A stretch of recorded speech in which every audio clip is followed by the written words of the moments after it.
పుత్రుడు మృత్యుముఖములు ఉన్నాడు. జగద్రక్షకుడమైన నీవే రక్షించవలె కృష్ణ, నీవే రక్షించవలె. భయపడకండి. ఈ సృష్టిలో ఏ శక్తి గాని మీ కుమారుణ్ణి మీకు దూరం చేయలేదు.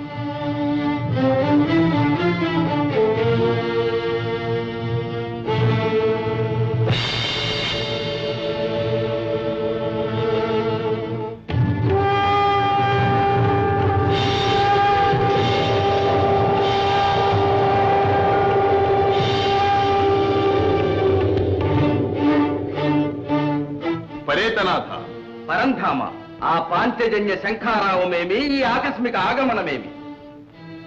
మిమ్ము వారించుటకు, మా గురుపుత్రుని రక్షించుటకు. విధి లిఖితమైన ఈ బాలుని జీవితము నేటితో తీరినది. ఇతడు అల్పాయు కాదు, శతాయు. అష్టాక్షరీ మంత్ర మహిమాన్వితుడైన మా గురుపుత్రుడు మా దయాపాత్రుడు. అలనాడు ప్రియభక్తుడని మహాదేవుడు, ఈనాడు గురుపుత్రుడని వాసుదేవుడు. భక్తులని బంధువులని ఆదిదేవులే మా కర్తవ్య నిర్వహణకు అడ్డుపడినతో సృష్టి స్థితి లయములెటుల సాధ్యమగును. క్షమించి మా కర్తవ్యమునకు అడ్డు రావలను.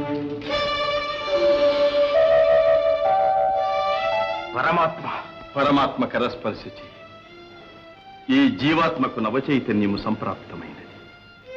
మా గురుపుత్రుడు పునర్జీవితుడైనాడు. ఇది మా గురుదక్షిణ. అంతేకాదు, సమవర్తి ధర్మమూర్తి అని మరొక్కసారి నిరూపించుకొనినారు. ఇక మీరు దయచేయవచ్చు. ఆజ్ఞ. తండ్రి, నా తండ్రి, నా తండ్రి! కృష్ణయ్య, కృష్ణయ్య, నీ అమృత కరస్పర్శతో నా పుత్రులకు పునర్జన్మ ప్రసాదించావు నాయన. నా కృతజ్ఞతాంజలి. గురుదేవా, నాకు నమస్కరిస్తున్నా. అపజ కాదు నాయన, వాచామగోచరమైన పరబ్రహ్మతత్వము గీతాసారముగా విశ్వమునకు వినిపించబోవు జగద్గురుడవు నీవు.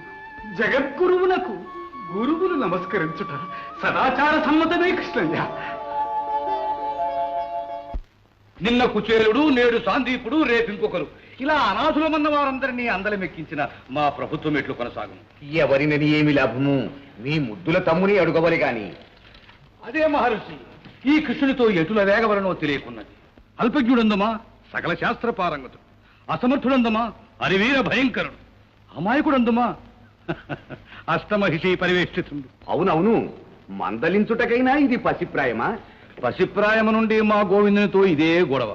వెన్నలు దొంగలించు మొదలు కన్నెల దొంగలించు వరకు ఎప్పుడు ఏదో ఒక సమస్య, ఎప్పుడు ఏదో ఒక సమస్య. నమో వాసుదేవ, మీ సంగతే చక్రవర్తులు సెలవిస్తున్నారు. ఎక్కడ నుంచి రాక గురుపుత్రులు క్షేమమేనా? అంతా గురుదేవుల తపఫలము, మీ ఆశీర్వాద బలము. ఏది ఏమైనను సాందీపునికి పుత్రశోకం నివారణమైంది. చాలా సంతోషం. ఏమా సంతోషం? పుత్రశోకమునకు సాందీపులు వారే నా ప్రథములు. ఈ లోకమును ఎందరూ జన్మించుటలేదు, ఎందరూ మరణించుటలేదు. వారందరినీ బ్రతికించుటయేనా మన జీవిత పరమావధి. ఇప్పటికే మరణించు వారి కన్నా జన్మించు వారి సంఖ్య అధికమగుతుంది. వారందరి ఆహార సమస్యను పరిష్కరించుటకు మేము నిరంతరము హాలికులమై సేవించుచుండా నీవు మరణించిన వారిని బ్రతికించుచున్నావు. గురుదేవుల అశ్రువులు చూడలేకపోతుంది అన్నయ్య. గురుదేవుల మీద భక్తి ప్రపత్తులున్న అగ్రహారములు ఏవచ్చును, అందరం ఎక్కించవచ్చును. అది మమ్మడికి.